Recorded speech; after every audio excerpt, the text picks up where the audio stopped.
Assalamu alaikum wa rahmatullahi wa barakatuh. Good evening, brothers and sisters. Sitting here doing some work, and I'm thinking about some ideas and some things that you might want to hear and know about my life that could possibly be enlightening or educational. So I want to tell you a little bit about the way I was raised first before I get into this story. The way that I was raised was that anyone that didn't have this same skin tone was inferior, and that was just the southern redneck way that I was taught. That our parents taught us that, and their parents before them taught them that, and their parents before them taught that, and it's very wrong. And so I'm going to get into the story about how I became colorblind. So I was a Southern Baptist missionary, and we would go to Central America in Guatemala, and we would teach our Southern Baptist Christian values, and we would convert people. And I was doing for Christianity what I'm doing now for Islam, and inshallah, I hope that I continue doing that for the rest of my life, is spreading the word of Islam and teaching people and helping people to understand what we believe.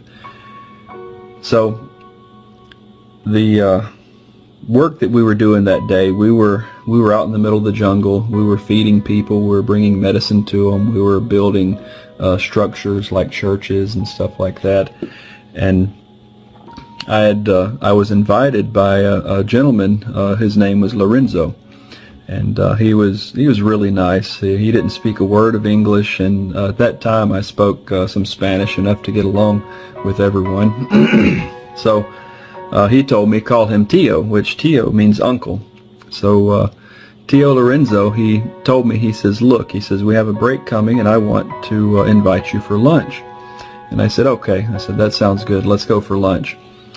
And so he goes over and he gets his bicycle, and he's pushing his bicycle. We're going down a dirt road in the middle of the jungle, and he stops his bicycle and he puts the kickstand down. He grabs his machete and he goes in the jungle and he chops a big bushel of bananas, and he straps them down on that bicycle. And we continue trekking through this trail in the jungle. And then down the trail, there's a little boy, and he's hollering, "Papa, Papa!" And the boy comes running up, and that's Tio Lorenzo's son. And he says, "Okay." He says, he hugs him and kisses him, and just like any father and son would do. And he sends him on down the path, and he said, "Go tell your mother that we're going to have company." And so we're already at the house. The house is close enough to where I can see the mother. And then the boy gets up there, "Mama, Mama," and so we get closer, and then the thing that she's sweeping is a dirt floor. She's sweeping, and she's just wanting the best for me, the best, best experience. And so they bring, it's the place where the dining table was. It was outside, and under a little shed, and they get those bananas, and they start cutting those bananas, and that's what we were having for lunch. We were going to have bananas for lunch, and we just found them along the way. He had no plan. They just living day by day.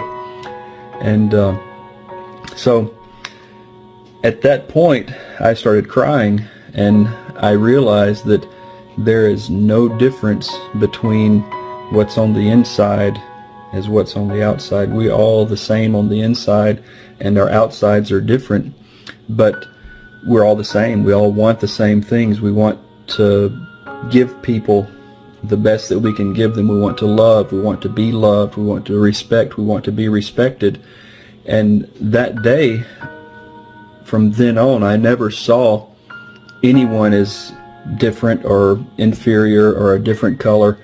I saw as it's all the same. We're all human. And it was from me growing up, my mother, the values that my mother taught me of, you better tell me when someone's coming, or I'm gonna beat the Lord out of you. And so that was the day that I became colorblind, and I never thought of anyone as a different race or a different color was different than me. So that brings us to the lesson that I want to talk about, is that you look at a slave that went on top of a mosque and called our call to prayer. Black as the night, and he was bought and sold, but yet our prophet raised him up and allowed him to call the prayer, the adhan. And I've always loved the story of Bilal, and it's one of my favorite stories. And I just want to, in closing this message, I want to tell you that we are all the same. We are all exactly at the same level. The only difference in us is our deen and our religion. And inshallah, that's the main thing that we're worried about, is we're worried about our deeds, and we're worried about our character, and we're worried about propagation of our religion and our books and the memorization, and that should be the only thing that matters, and that should be our status, that how great we are with our God and how great we are with others, not a color. Color is only superficial. It's only what you see on the outside. And in the end of times, when we go and we stand before our Maker to be judged, we're not going to be worried about color. We're going to be worried about our deeds.